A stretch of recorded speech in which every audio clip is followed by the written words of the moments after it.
नमस्ते प्यारे विद्यार्थियों, आप सबको स्टडी मैथ यूट्यूब चैनल में आप सबका हार्दिक स्वागत है और अभिनंदन। मैं लेके आया हूं कक्षा 5 की गणित, जो बहुत ही आसान तरीके से। तो अपन पिछले वीडियो के अंदर चौथी प्रश्न वाली वैदिक गणित पूर्ण पढ़ चुके हैं और आज अपन नई प्रश्न वाली की शुरुआत करने जा रहे हैं, जो 5.1 जो गुणज एवं गुणनखंड।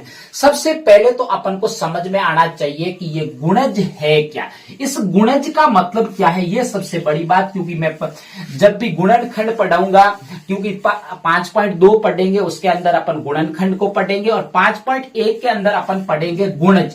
तो सबसे पहले तो अपन को समझ में आना चाहिए कि गुणज है क्या। अक्सर बच्चों को ये गुणज अगर समझ में आ जाता है तो बच्चे कोई भी प्रश्न इसका आराम से कर सकते। तो सबसे बड़ी बात इस गुणज की है, तो अगर जब भी नाम आपके पास में, आप क्योंकि बहुत छोटे छोटे बच्चे हो, आपको बिल्कुल हर एक बात छोटी छोटी सीखनी पड़ेगी। अगर सीखोगे नहीं तो कक्षा 5 बोर्ड है और इस बोर्ड परीक्षा के अंदर आप कुछ नहीं कर पाओगे। अगर ये छोटी छोटी बातें याद होगी तो आपके लिए प्रश्न बहुत आसान प्रश्न होते हैं। तो चलिए आइए इस गुणज का मतलब समझते हैं। जब भी बात गुणज आती है तो हमेशा पहाड़ा होता है। गुणज का मतलब क्या होता है? पहाड़ा। क्या होता है? पहाड़ा। कोई भी संख्या आपको दे रखी है तो अपन उन संख्याओं से समझेंगे। तो आपको पूछे कि कोई भी संख्या, जैसे कि 2 है, इस 2 के 5 गुणज लिखिए, तो आपको क्या करना है? इस 2 को 5 तक पहाड़ा लिखना है। तो यही होता है गुणज। तो हमेशा लिए कि एक बात याद रख लो कि गुणज का मतलब होता है पहाड़ा। क्या होता है? पहाड़ा। और मुझे उम्मीद है कि आप सबको कम से कम 20 तक पहाड़े आते होंगे। अगर 20 तक पहाड़े नहीं आएंगे तो आप इन गुणज को नहीं कर सकते, क्योंकि आपको गुणज के अंदर कोई भी पूछ सकता है। 17 का पूछ सकता है, 18 का पूछ सकता है, 19 का पूछ सकता है, जैसे कि इसके अंदर पूछा गया है प्रश्न के अंदर। चलिए आइए सबसे पहले अपन प्रश्न की शुरुआत करते हैं और प्रश्न को भली भांति अच्छे से पढ़ते हैं कि प्रश्न के अंदर क्या दिया हुआ और क्या ज्ञात करना है। चलिए पहला प्रश्न की दी गई संख्याओं के 4 गुणज ज्ञात कीजिए। अब आपको कुछ संख्याएं, कुछ पॉइंट दे रखे हैं, उन संख्याओं के आपको कितने 4 गुणज ज्ञात करना, मतलब कि केवल 4 ही गुणज ज्ञात करने हैं, बाकी अपन को नहीं ज्ञात करने हैं। तो चलिए आइए, पहला क्या है कि 4 के 4 गुणज। ये 4 के कितने गुणज ज्ञात करने हैं? 4 गुणज। तो नंबर 1 आपको क्या करना है? नंबर 1 लगाना है। नंबर 1 पे 4 का गुणज चाहिए, तो 4 गुना 1 और बराबर। उसके बाद में नंबर 2 4 गुना 2 और उसके बाद में क्या है? नंबर 3 4 गुना 3 बराबर। और उसके बाद में नंबर 4 4 गुना 4। अब अपन को 4 ही गुणज पूछे तो अपन 4 ही गुणज लिखेंगे। अगर 5 पूछते हैं तो 5वां अगला लिख देते। अब आपको ये जो आगे की संख्या, जो अपन को जिस संख्या का गुणज पूछा है, वो संख्या हमेशा आगे रखनी है। बिल्कुल उन्हीं संख्याओं को जितनी बार पूछा है उतनी बार गुना करना है, 1 से शुरू करना है। तो 4 का 1 से गुना करेंगे तो कितना आएगा? 4। उसके बाद में 4 का 2 से गुना करेंगे तो 8। 4 का 3 से गुना करेंगे तो 4 3 12 और 4 का 4 से गुना करेंगे तो 4 चौके 16। तो ये आपके पास में प्राप्त हो गए हैं कितने?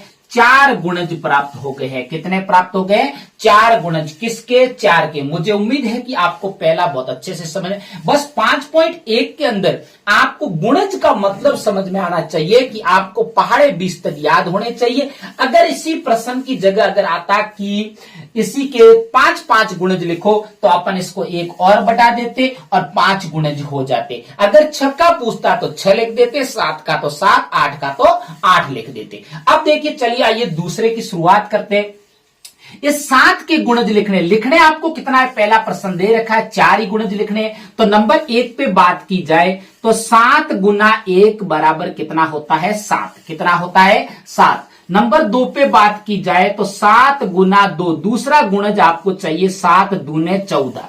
तीसरा गुणज चाहिए तो 7 गुना 3 करना है। कितना करना है? 7 गुना 3। अब देखो 7 गुना 3 कितना? 7 तिया 21। उसके बाद में 4 का गुणज चाहिए, चौथा गुणज चाहिए तो 7 गुना 4 बराबर 7 चौके 28। ये चारों गुणज आपको प्राप्त हो गए हैं। कितने गुणज प्राप्त हो गए हैं? 4 गुणज प्राप्त हो गए। अब देखिए, मुझे उम्मीद है कि आपको दूसरा भी बहुत अच्छे से समझ में आया है और मुझे उम्मीद है कि आपको 7 का पहाड़ा भी आ रहा है। अब देखिए, क्योंकि ऐसे आप अच्छा करोगे तो आपको एग्जामिनर आपका जो देख के खुश हो जाएगा और आपको नंबर बहुत अच्छे अच्छे देगा। अब देखिए अपन को किसका चाहिए, 14 के गुणज चाहिए 4, 14 के कितने गुणज चाहिए, 4 गुणज चाहिए। तो अपन लिखेंगे नंबर 1, 14 गुना 1 बराबर कितना होता है 14। उसके बाद में नंबर 2 पे बात की जाए तो 14 गुना 2 बराबर कितना होता है, 14 दूनी 28, कितना होता है 28।